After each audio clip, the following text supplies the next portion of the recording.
Inutos na ni Pangulong Bongbong Marcos na i-live stream ang pagsasapinal ng Bicameral Conference Committee sa panukalang 6.793 trillion peso national budget para sa susunod na taon. Para bigyan ng mukhang balita, live mula sa Malacanang, si Mobile Journal Julie Baiza. Julie, anong update dyan?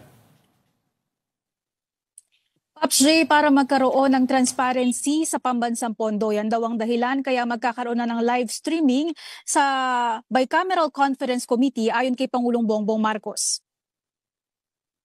Sa pagharap sa media, kasunod ang panunumpa o oath-taking ng mga opisyal ng Malacanang media groups, inanunsyo ni Pangulong Marcos na nagkasundo sila ni Senate President Tito Sotto at House Speaker Bogie D na ila-livestream na ang Bicameral Conference Committee para sa pambansang pondo sa susunod na taon. Wala na raw maliliit o small committee para matiyak na masasagot at mabibigyang linaw kung may mga questionable mang insertions ng budget. Sinabi ito ni PBBM sa gitna ng usapin sa korupsyon sa flood control projects. Naniniwala rin ang Pangulo na sa kasalukuyang bersyon ng budget, wala namang kinakailangang i-veto. Narito ang pahayag ni PBBM.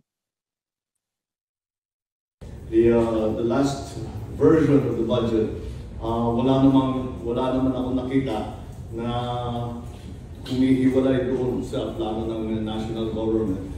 Kaya hindi siguro kailangan mag-veto. Pero tingnan natin kasi hindi pa tapos ang proseso. Dadaan pa sa Senado yan, dadaan pa sa BICA.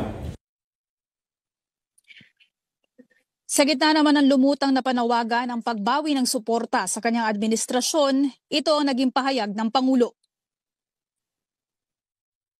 How confident I am? All I can say is that in our assessment, we are still very much, the administration is still very much on solid ground in terms of support from the different sectors of society.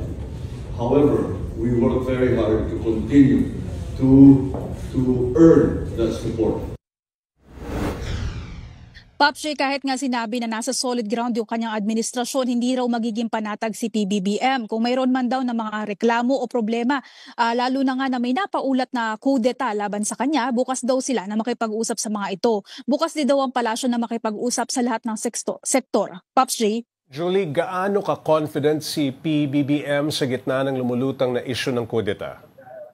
Pops J, ang sabi niya, I'm never confident. Alam daw niya na kailangan niya maging bukas, kailangan niyang maging maingat at matiyak daw yung suporta ng lahat ng Pilipino sa kanyang administrasyon. Dahilan nga daw dyan, Pops J, hindi sila tumitigil sa pakikipag-usap, lalo na kung may mga vocal, may mga oposisyon na nagsasabi o naglalabas ng hinaing laban sa kanyang administrasyon. Kinakausap raw nila yung Pops J, tinatanong nila kung ano yung problema at kung paano mareresolba yung mga nakikitang problema at ano yung mga nais nilang gawin ng ating ng national government.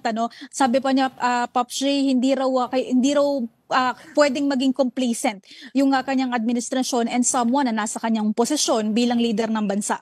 Julie, sa mga nagsasabi na posibleng papunta kay PBBM ang investigasyon ng korupsyon sa flood control, ano ang sagot ng Pangulo?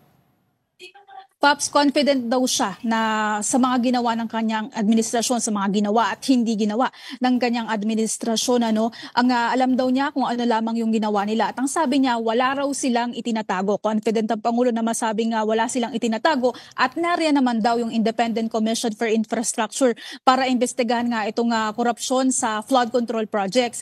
Inaasahan na rin daw na talagang kumbaga idadawit yung kanyang pangalan dito kasi meron daw mga oposisyon na nais siyang tanggalin sa pwesto, Pops J.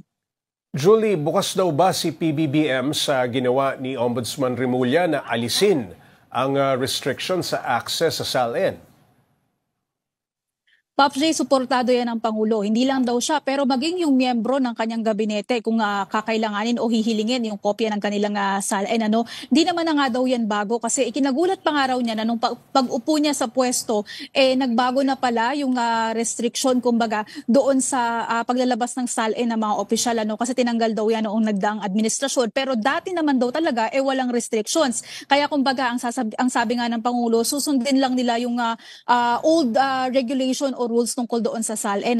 At kung meron man daw na hihiling, magre-request, halimbawa ang ombudsman, hihilingin o i-request yung kanyang SALN, ibibigay at bukas daw siya na ibigay yan, Pops J.